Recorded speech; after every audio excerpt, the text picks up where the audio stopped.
Hi friends, welcome to premium fire facts. మన India super power అవ్వాలంటే, developed country అవ్వాలంటే ఏం కావాలనేది ఈ వీడియో ద్వారా తెలుసుకుందాం. ఏ కంట్రీ అయినా యంగ్ అండ్ టాలెంట్ అంటే యూత్, చైనా అయినా యుఎస్ అయినా కంట్రీ బయటికి వెళ్ళిన యూత్ ని మోటివేట్ చేసి వాళ్ళ కంట్రీకి సర్వ్ చేయండి అని మోటివేట్ చేస్తుంది. కానీ మన ఇండియా మాత్రం వేరే కంట్రీలో సెటిల్ అవ్వాలని కలలు కంటున్నారు. సగం మంది యూత్ అయితే వేరే కంట్రీస్ లోనే వర్క్ చేస్తున్నారు. వెల్త్ క్రియేట్ చేసే వాళ్ళని ఎంకరేజ్ చేయాలి. బయట కంట్రీస్ లో అయితే బిజినెస్ స్టార్ట్ చేస్తే ఇన్సెంటివ్స్ ఇస్తారు. ఇండియాలో అయితే లైసెన్స్ పేరుతో ఇన్స్పెక్టర్ వస్తాడు, అక్కడ నుండి స్టార్ట్ అవుతుంది కరప్షన్. అన్ని కరెక్ట్ గా ఉన్న ట్యాక్స్ల పేరుతో సగం తినేస్తున్నారు. అరే, ఇప్పటికే కొన్ని రాష్ట్రాల పొలిటీషియన్స్ గెలిచింది ఒక cylinder RTC bus free scheme తోనే. ఇంకా ఆ పొలిటీషియన్స్ ని ఎడ్యుకేషన్ గురించి కానీ, డెవలప్మెంట్ గురించి కానీ, ఇన్ఫ్రాస్ట్రక్చర్ గురించి కానీ ఏమని క్వశ్చన్ చేస్తాం? క్వశ్చన్ చేసినా ఎవరు పట్టించుకుంటారు? ఇచ్చిన 3 హామీలను ఇండియాలో నెరవేర్చలేని గవర్నమెంట్ కూడా ఉన్నాయి. ఇండియా సూపర్ పవర్ కావాలంటే పొలిటీషియన్స్ అకౌంటబుల్ గా ఉండాలి. So next, economic equality. Economic equality కూడా ఇండియాని సూపర్ పవర్ చేయడంలో కీలకమైన అంశం. యూత్ ఎంప్లాయ్మెంట్ ఆపర్చునిటీస్ పెంచుకోవడానికి, ఒక బేసిక్ ఇన్ఫ్రాస్ట్రక్చర్ ఏర్పడడానికి state government and central government support అనేది చాలా అవసరం.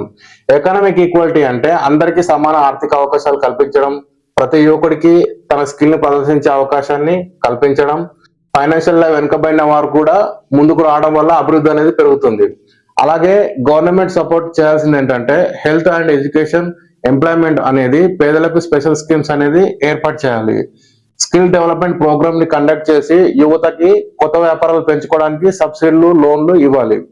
గ్రామాల్లో ఉండే యువతకి కూడా వ్యవసాయం, మత్స్యకారులు, మైనింగ్ సంబంధించిన రంగాల్లో కూడా ఉపాధి అవకాశాలు కల్పించడం వల్ల ఇండియా అనేది అన్ని రంగాల్లో అభివృద్ధి చెందుతుంది. సో నెక్స్ట్ వచ్చేసి మీడియా. చైనీస్ మీడియా మొత్తం వాళ్ళు చేసిన ఇన్నోవేషన్స్, వాళ్ళు చేసే అడ్వాన్స్డ్ టెక్నాలజీ గురించి ప్రొజెక్ట్ చేస్తుంది. అదే మన ఇండియాలో కాంట్రవర్సీలు, అఘోరీల గురించి, సాధువుల గురించి, సెలబ్రేట్ న్యూస్లతో మీడియా ఫుల్ బిజీ ఉంటుంది. ఇండియాలో ఎవరైనా ఎదుగుతున్నారంటే ఇంకా కిందికి లాగే మైండ్ సెట్లు చాలా ఉన్నాయి. సో జనాల మైండ్ సెట్ మార్చాలంటే అవేర్నెస్ అనేది మీడియా ప్రొజెక్ట్ చేయాలి మన సూపర్ పవర్ అవ్వాలంటే. నెక్స్ట్ వచ్చేసి బ్యాంకింగ్ సెక్టర్. ఈ సెక్టర్ లో బ్యాంకులు కొంతమంది ప్రముఖ వ్యాపారవేత్తలకి కొన్ని లక్షల కోట్ల రుణాలు అనేది ఇచ్చింది. అలాగే బ్యాంకుల నుండి అప్పు తీసుకొని తిరిగి చెల్లించని వ్యాపారవేత్తలు చాలా మంది ఉన్నారు. బ్యాంకులకి నష్టాలు అనేది ఏర్పడుతుంది. ఆ నష్టాన్ని కవర్ చేసుకోవడానికి బ్యాంకులు అకౌంట్ హోల్డర్స్ ద్వారా ఆ ఛార్జీలు, ఈ ఛార్జీలు అని వసూలు చేస్తున్నాయి. ఈ నష్టం అంతా ప్రజలపై భారం ఏర్పడుతుంది.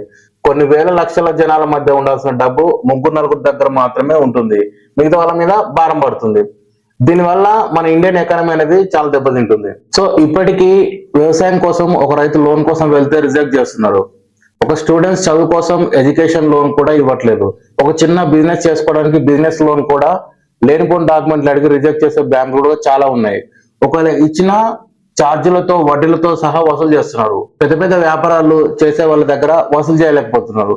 సో ఇది మన దేశం మీద చాలా ఎఫెక్ట్ పడుతుంది. సో బ్యాంకింగ్ సెక్టర్ అనేది కూడా చాలా అకౌంటబిలిటీగా ఉండాలి. ఇక పబ్లిక్ అర్థం చేసుకోవాల్సింది ఏంటంటే పబ్లిక్ ప్రాపర్టీని కూడా కాపాడుకోవాలి. మన last time Vande Bharat train వస్తే దాని అద్దాన్ని పాల్గొట్టేశారు. అది మన ప్రాపర్టీయే కదా. ఎక్కడ చూసినా చెత్త చెదారంతో నిండిపోయింది.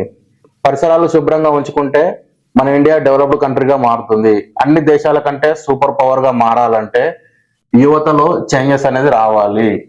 నెక్స్ట్ 5 to 10 years లో ఇండియా డెవలప్డ్ కంట్రీగా మారాలి. Thank you.